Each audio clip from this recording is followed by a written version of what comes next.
So, firstly, thank you for joining me, Reena, in this podcast. We call it Brain in You. The intention behind this is that the parents who are in our network, they have a lot of common questions, a lot of myths, a lot of assumptions, and definitely lack a lot of hope. So, I think listening to your 24 years of experience that you have in the field of occupational therapy, they will get some reasonable insight into why it's important, how should they do it, should they even do it, what kind of occupational therapy, how soon should they start, and many other things. So before I start, Reena, you would want to introduce yourself. Hi, I am Reena Mhm. Singh. I'm an occupational therapist. I have been working with kids from the beginning of my career, but earlier in the first 12 years, it was kids with all diagnoses, every diagnosis, all syndromes, Down syndrome, Angelman syndrome, Landau-Kleffner syndrome, mental retardation, autism. And from the beginning, I had a lot of big caseload of kids mainly diagnosed with autism. And I think in the last 12 years, it's been only autism, autism, autism. So my main experience has been with kids diagnosed with autism. I blend a lot of approaches. So I am an occupational therapist. I definitely use sensory integration, combining everything. My services through the app now and from parent trainings. That's how I provide my services. Yeah. Mhm. Um, okay, so Reena, my first question would be, OT is important mostly for what kind of kids? So occupational therapy, the word itself has the word occupation. So occupation is, so what is the occupation of a child? The occupation of a child is to play. Occupation of the child is to be a student, to be a friend. So if a child is stuck with not able to study, reading issues, writing issues, fine motor challenges, Okay. gross motor challenges, not able to make friends, so interaction, mainly also about behaviors, managing behavior, like regulating myself when I am rejected, or understanding how Mhm. much I can, like, can I just kind of keep intruding, or so, understanding those boundaries. Mhm. So any child who has Mhm. a difficulty with behavior, managing Mhm. arousal levels, Mhm. fine motor, gross motor, reading issues, writing issues, emotional challenges, Okay. I think these are the areas where we work. And then the occupation of the child is to be able to sit in the class and take the role of a student. So if the child can't sit in the class, can't focus, can't take instructions from the teacher, so any issue where the role of that is hampered, the occupation of the child is hampered, that's when occupational therapy Okay. would come into. Got it. That's excellent. I think that makes it very clear for me, but it makes it also interesting for me that you said OT is also about social behavior. That's pretty unique for me. So I want to know more, Reena, how do you work on emotional behavior or emotional boundaries, like you're saying, or to be accepted, or let's say aggression, teenage aggression. How do you work on these with OT? So see, when a child is very young, we are all born with certain reflexes. There is a reflex called hand supporting reflex, which helps, that is the one which helps us to understand boundaries. Like I can't, we all have a personal space that I can't intrude, into somebody's space. So those are the kinds of things that a child learns when these reflexes mature, you know, the hand supporting reflex. Then, you know, a lot of kids have what is called as hypotonia. And again, it depends on what is the diagnosis, but I'm talking here with specifically, say if I have a child diagnosed with autism. So then when the postural system, how do I put it? It's like when my postural system is mature, my emotional regulation will be in place. But if my Okay. postural system Okay. is, I'm not able to support myself, stand up Mm-hmm. against gravity, then the Mm-hmm. brain's focus goes into managing my body rather than Mm-hmm. understanding the nuances of the social interaction. Mm-hmm. So the main way, how do I work on it? We work on hypotonia, the tone, normalizing the tone. We work on activating and strengthening the postural reflexes. We work on integrating the primitive reflexes. So it's a combination of many things, and mainly working with the family. Because what happens is, because if the child is, say if a child is getting angry very often, the parents are also in a state of anxiety all the time. What you're feeling, it's okay to feel what you're feeling, but it's, to come out of it. Many a times, like just now, I had a class just before this, and this parent told me, I get scared of going out in the night, I get palpitations, because she's managing and taking care of a child all the time. You're on your toes, so you are hyper attuned. So a lot of exercises that I give to the child are needed by parents also, so that they can also calm down their stress response. So it's a combination of a lot of factors. Now, once that emotional regulation comes in place, then interaction is easy, So, there is this thing, I think you may be aware. So we have something called as a polyvagal theory. You have ladders of regulation. If I'm in a fight, flight, stress response state, I won't be able to interact with you, give you eye contact, smile, and all of it. But if I am in that ventral vagal state, because my lower structures are supporting me, then interaction is easy, That's I how get it it. is. Okay. So I had heard of this, and I've read a lot about how the sense of gravity, sense of distance, body balance is not as much there in children, especially who are autistic or maybe some other neurodiverse kids. And I wasn't able to connect it to emotional balance though. So I think this makes sense. Okay. And even for teenagers, so a lot of teenagers, are like you said, when you get aware of your body changes, hormonal changes are happening, you see children go through that stage of anxiety, anger, aggression. By then, I'm assuming they have body balance. But what is it that occupational therapy can do for them at that stage? Are you talking about a child who's a neurotypical or a neurodiverse child? I would say neurodiverse child. Yeah. So this is an assumption that by then the body balance is in place, considering they've done enough therapy. That is one. It's an assumption there. Most of my kids haven't yet, the vestibular system takes time to mature, and to go to the right therapist to do the right kind of things, then that's when the maturity kind of comes in. If I take any neurotypically developing child, I mean, my son is now 15, maybe 15. He's also passing through a lot, and it's difficult to pass through that stage, especially because you don't know what's happening inside. That's called interoception. Interoception is being aware ki, I think I'm feeling upset. No, I think I'm upset because I was rejected. Oh, I'm feeling embarrassed. So these feelings which are internal are linked. So interoception is linked to the sense of proprioception. So if the child has difficulties with sensory processing, the signals that you get from within the body are not interpreted the way they should be interpreted. Okay. And adding up to that, when there are hormonal fluctuations which are happening within, it's all chaotic. So to manage and to keep yourself in that state of equilibrium in that chaos is difficult. And that's why we see kids getting irritated, getting aggressive.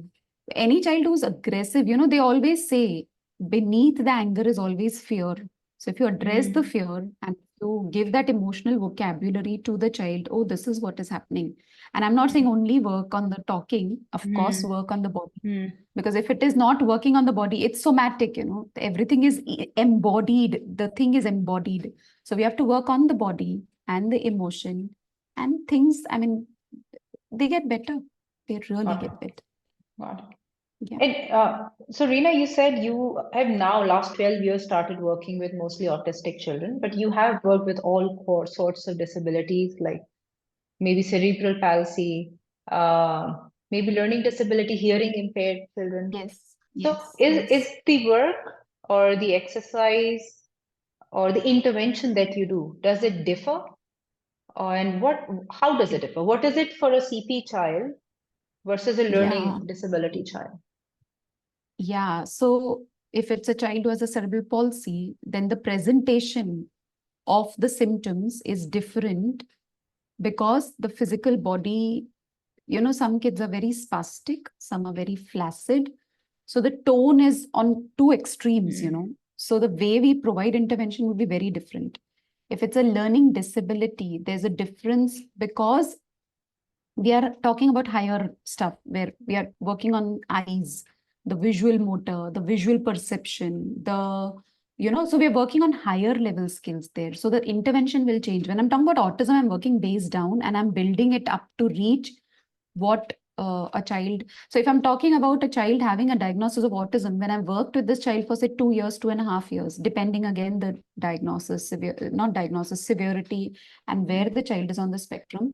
But after 1.5, 2 years, they reach a point where then I'm working on those same skills that I would work on with a child who has learning disability. Okay. So a child who has learning disability is much milder compared to a child who has autism.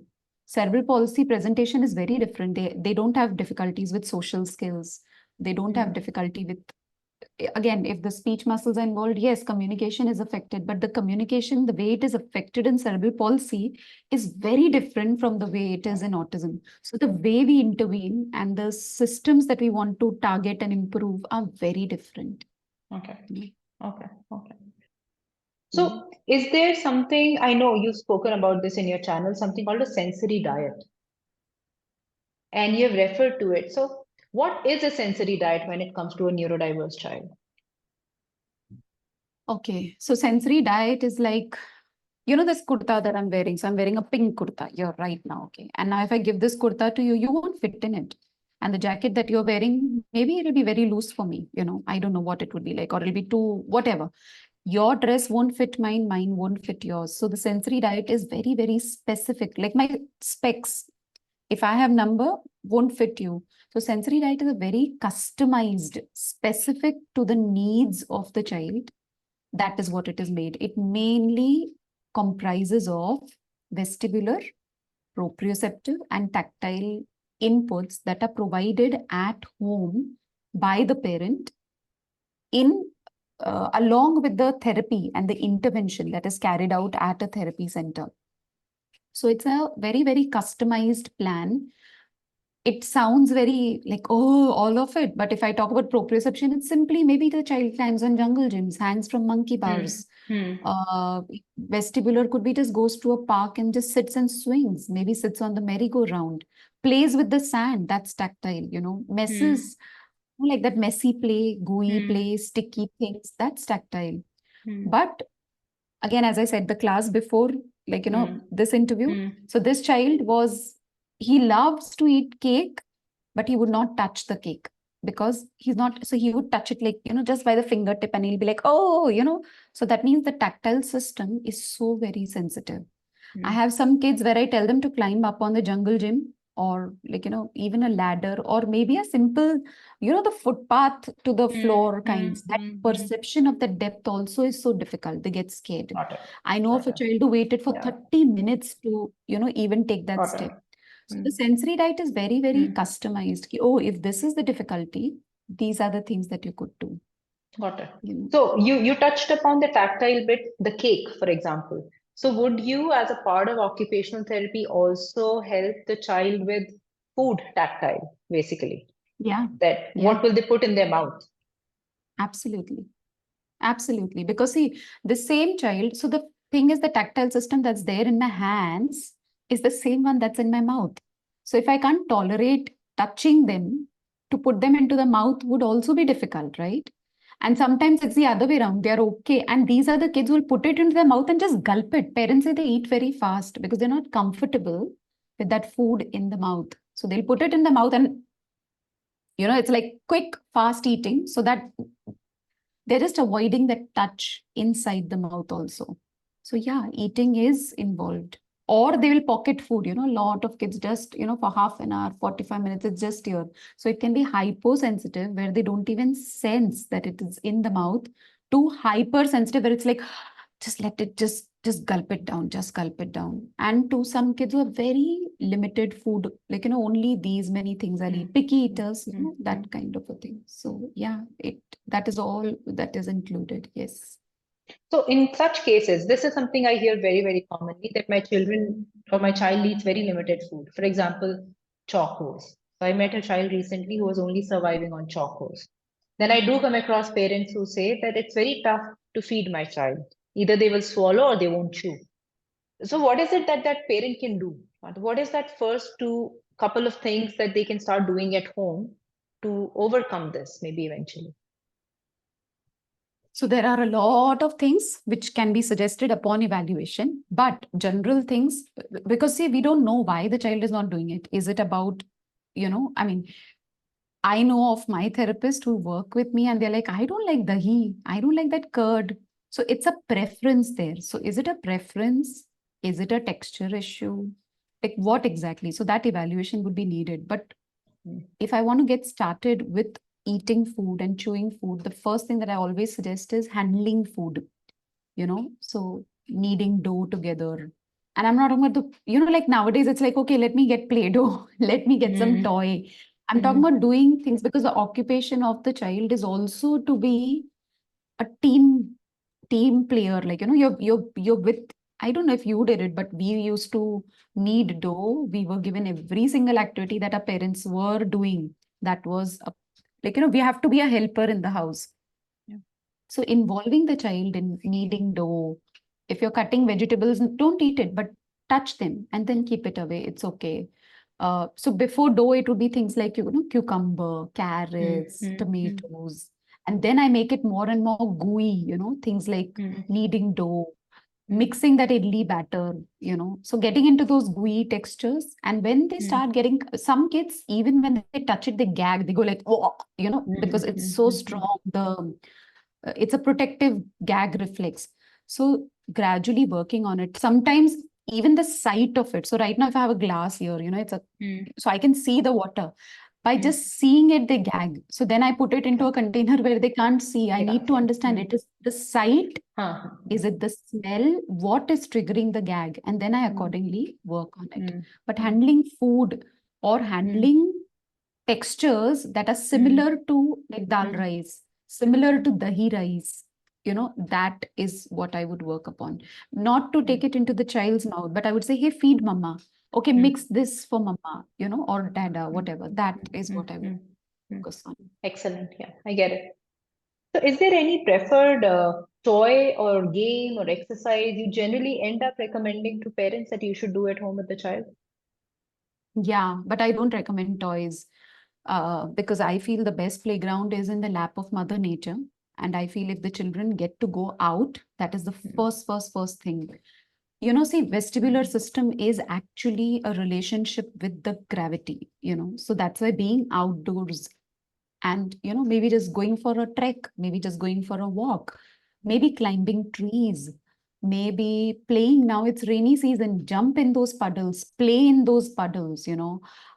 I don't know if you did it, but we used to pick up earthworms on those small little sticks, touch those snails. Those are, so nature provides us with such a lot of textures, smell. mm, It's a mm, multi-sensory input outside. mm, So mm, that is because nowadays we are all in this box. Like we are sitting, you can see me in a box, I see you in a box, mm, I sit in a mm, room which is a box. mm, We want mm, to come out. mm, And mm, mm, the other day I was like, getting that plant outside and I wanted the mm, plant to get the sun, so that it grows. mm, mm, And we don't give that much of sunlight to our kids at all. Most of the kids mm, are, having that vitamin yeah, D deficiency. So the mm, thing that I most commonly recommend is go out in nature. Take your child out. yeah, Even a simple walk of 20 minutes is enough. yeah. That's what I usually recommend.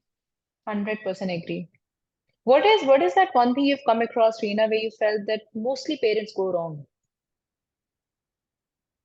Where they go wrong, they don't listen to the inner voice within them, the motherly instinct or the fatherly instinct, and they trust the experts more than the inner voice.